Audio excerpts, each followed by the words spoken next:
High, আমি রিজা। আজকে আমি নিয়ে চলে এসেছি তোমাদের সাথে শেয়ার করতে নতুন এক রেসিপি, বিফ চাপ।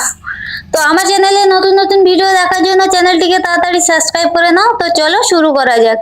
প্রথমে আমি 1 কেজি বিফ নিয়ে স্লাইস করে কেটে শিলে ফেলে হালকা করে থেতো করে নেব। নিয়ে আমি ম্যারিনেশনের জন্য রেডি করব। ম্যারিনেশনের জন্য আমি দিয়ে দেবো গোলাপ পানি, 1 চামচ হলুদ আর 100 গ্রাম টক দই আমি ব্যবহার করেছি 1 কেজি গরুর মাংসতে। দিয়ে আমি খুব ভালো করে মশলাটা আমি মিশিয়ে নেব, যেন মাংসের গায়ে প্রতিটা মশলা লেগে যায়। খুব ভালো করে আমি ম্যারিনেট করে 1 ঘন্টার জন্য রেখে দেব। যাদের একদম টাইম থাকে না তারা 30 মিনিট রাখতে পারো। দিয়ে আমি একটা কড়াই নিয়ে নেব রান্নার জন্য। 1 কেজি মাংসে আমি 650 তেল ব্যবহার করেছি, মাস্টার অয়েল।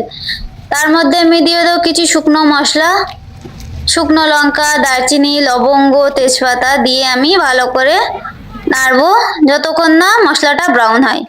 মশলা ব্রাউন হয়ে গেলে আমি দিয়ে দেব পেঁয়াজ বাটা। 1 কেজি মাংসেতে আমি 400 গ্রাম পেঁয়াজ বাটা ব্যবহার করেছি। পেঁয়াজ বাটাটা দিয়ে আমি খুব ভালো করে কষিয়ে নেব, নেড়ে নেড়ে, যাতে পেঁয়াজের কাঁচা গন্ধটা না থাকে।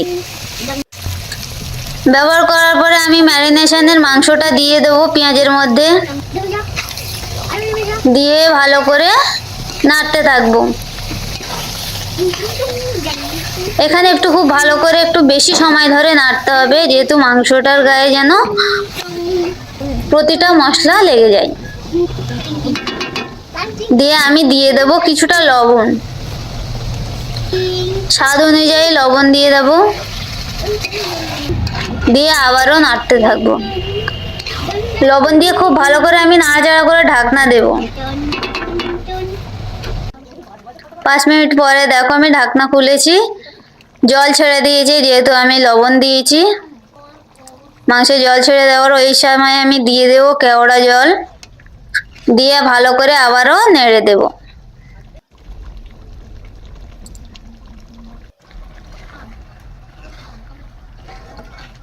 আচ্ছা, 5 মিনিট ধরে আমি বেশিক্ষণ ধরে একটু সিদ্ধ করছিলাম গরুর মাংস, একটু সময় লাগে। দিয়ে আমি ঢাকনা দিয়ে দেব।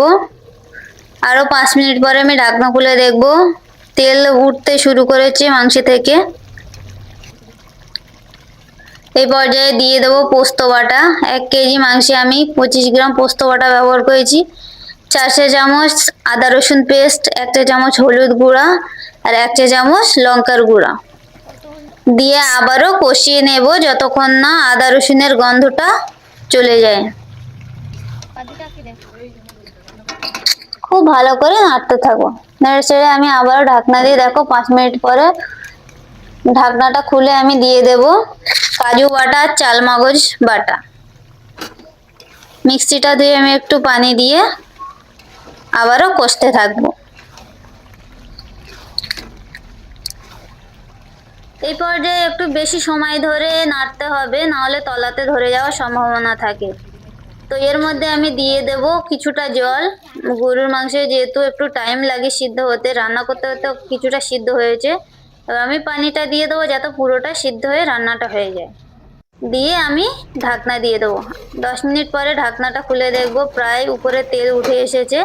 এই পর্যায়ে আমি দিয়ে দেবো কিছুটা ঘি। আচ্ছা, ঘিটা সম্পূর্ণ অপশনাল, পছন্দ যাদের তারা দিতে পারো। ঘিটা দিলে টেস্ট ও স্মেলের ব্যালেন্সটা থাকে, খেতেও অনেকটা টেস্টি হয়। দিয়ে আমি কিছুটা নাড়াচাড়া করে আবার ঢাকনা দেব। 10 মিনিট পরে দেখো প্রায় রান্না শেষ হয়ে এসেছে, আর কতটা লোভনীয় হয়েছে দেখো। বাড়িতে অবশ্যই একবার ট্রাই করে দেখবে কতটা সুন্দর খেতে হয়। তো বন্ধুরা, কেমন লাগলে অবশ্যই কমেন্টে জানিয়ে যাবো, আর ভালো লাগলে অবশ্যই চ্যানেলটিকে লাইক করে সাবস্ক্রাইব করে পাশে থাকবেন।